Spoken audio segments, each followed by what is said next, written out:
Welcome to PrimeAlpha's interview series, insights from industry practitioners discussing their journey and their discoveries. Hello, my name is Amanda Jogia, the CEO of PrimeAlpha, an online ecosystem bringing together alternative opportunities and their investors. I would like to introduce Neal Mody, co-founder of two hard science companies collectively worth over $300 million that I believe have a real chance to be unicorns, and the managing director of Zoic Capital, a venture capital firm focused on commercializing companies that solve big health-related problems with cutting-edge enabling technologies. Welcome, Neal. Great to have you here. Thanks for having me on the show today, Amanda.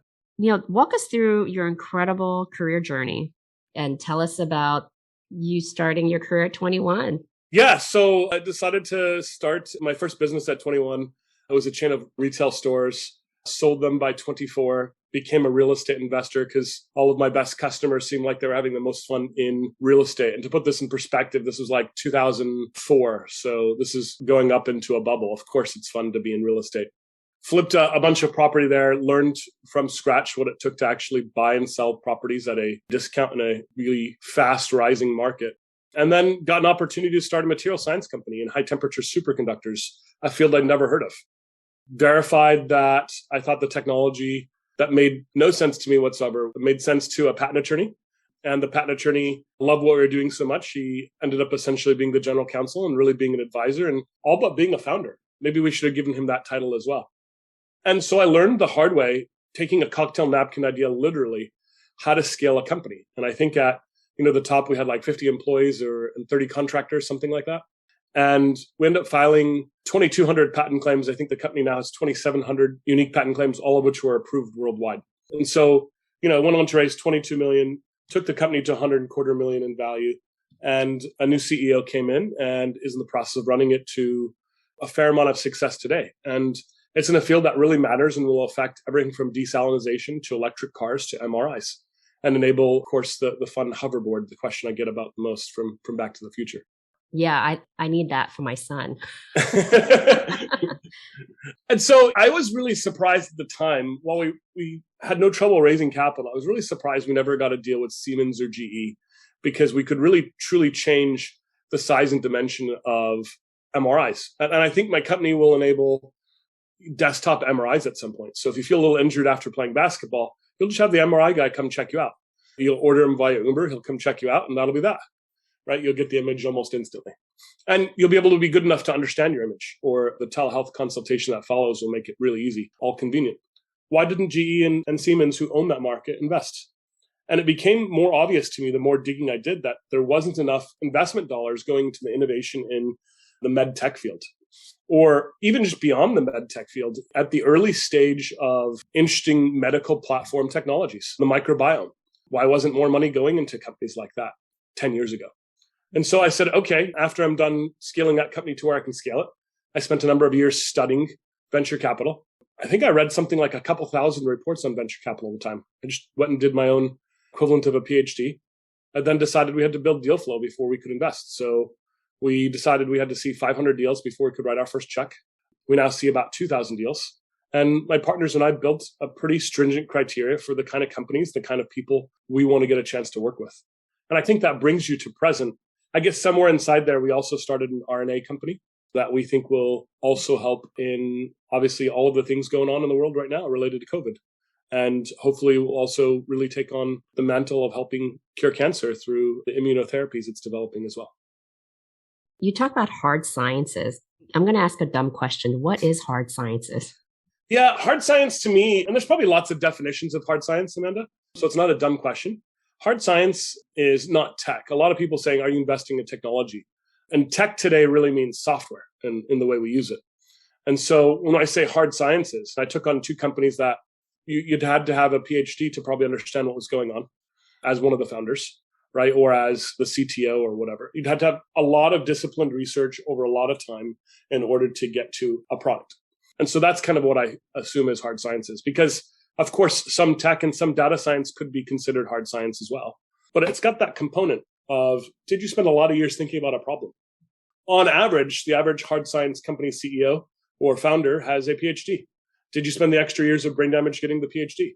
And so you spent all this time training yourself to have an insight about a field that you then typically validate through grant money to then go and try and commercialize and take it from science to technology, which means we can actually use it in our houses.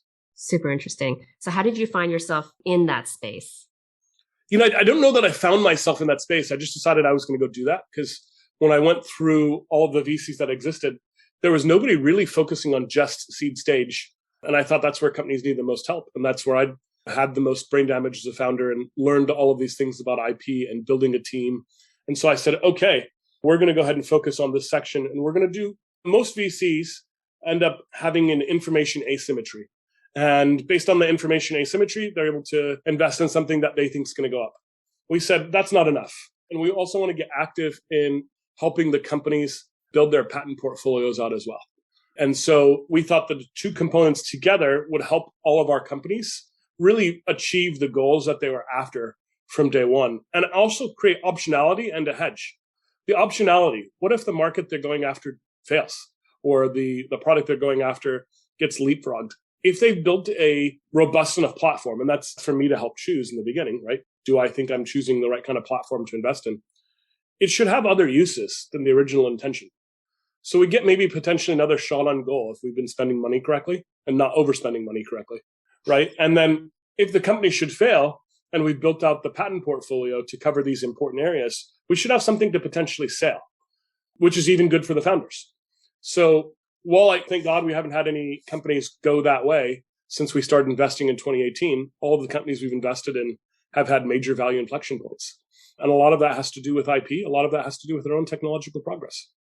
I hear in your voice, I feel like there's a very strong value system. You talk about meditation, you talk about helping in the health world. So how did you decide to focus on solving health problems? I actually thought that I flipped real estate and really enjoyed that. And I really like building stuff.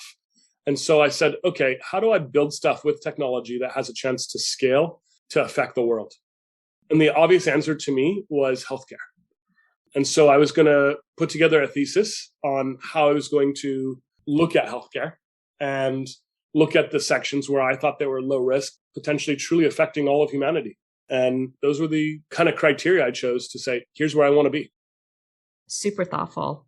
What was that catalyst that led you to launch Zoic Capital? Catalyst that led me to launch Zoic Capital. I just saw an underfunding in the field, right? So we see 2,000 deals a year probably today. I don't know the exact number. It's probably between 1,500 and it could pass 2,000. We'll see about 2,000 deals this year. And to imagine that at least half of those are interesting ideas and couldn't get funding seems really strange to me, right? And so the other thing that's happened since COVID is we've seen a big decline in round A valuations, but round B valuations are even higher. So we think this is maybe the very best time in history to invest in this space where we see this delta. We're just following normal valuations. So you've got a group of folks who really need help in investing in their companies. You've got really interesting valuations, and you've got technology that can help change the world. It seemed like a no-brainer to want to spend time there.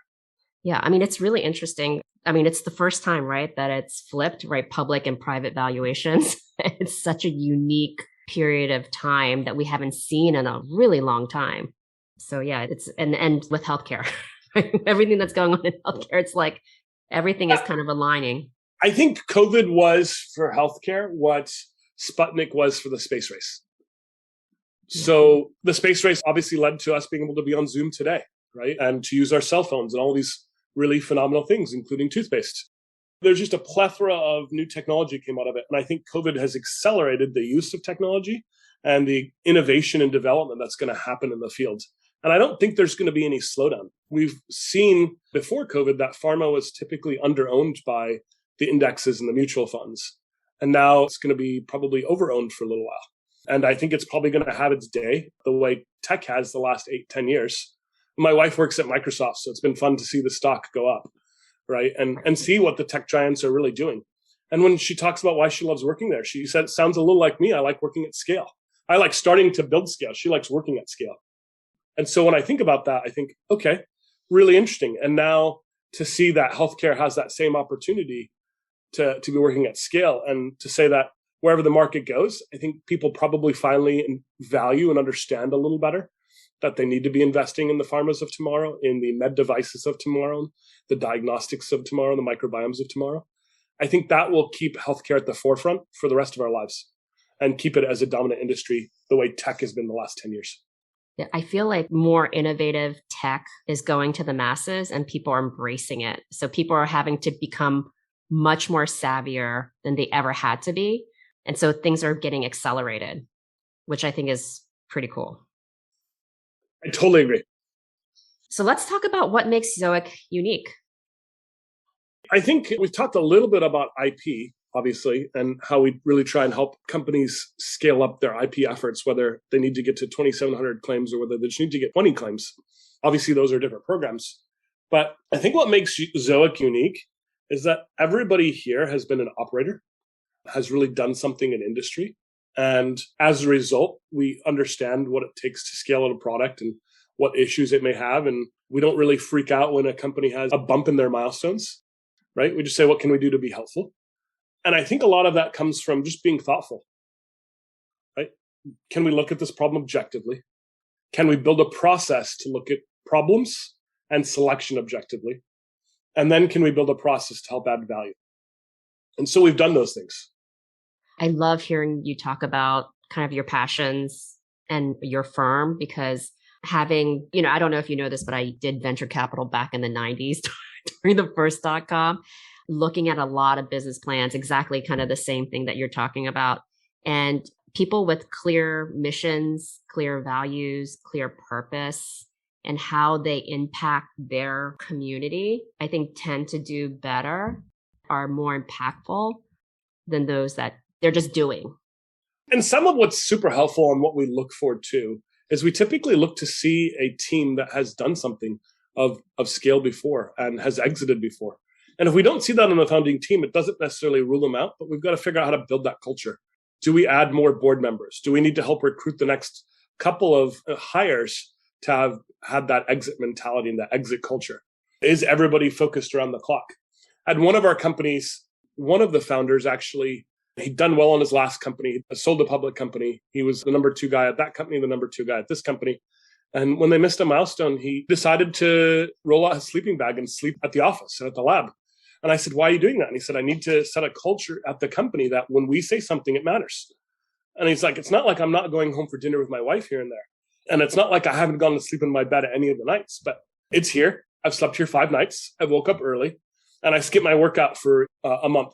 And everybody knows what a workout fiend I am. I focused all of my extra time on making sure that we got back up to our milestones in our timeline. And that's the kind of thing we want to see in a founder, right? We want to see that we'll do whatever it takes. Because of course, everybody's human. There's bumps in the road for just being human. Of course, when humans build companies, there's going to be bumps in the road as well. How are you going to solve that? That's not the only way to solve that problem.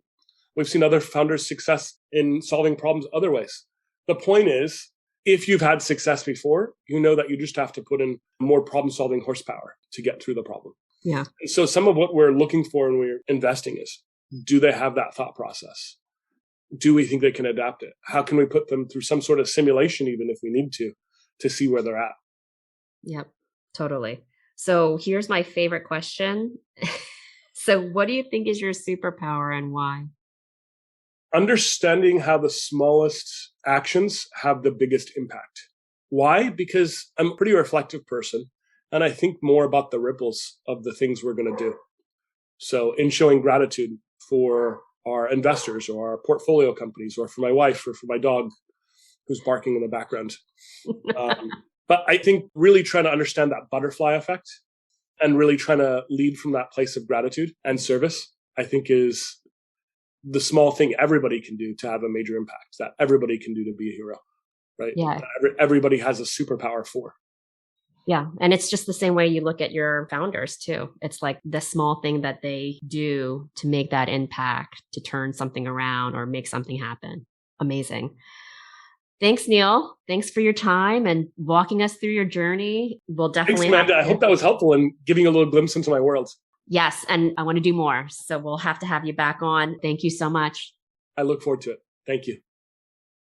Thank you for listening to PrimeAlpha's Visionaries and Innovators podcast. As always, you can head over to PrimeAlpha.com to sign up to our email list, as well as check out our other podcasts. See you next time.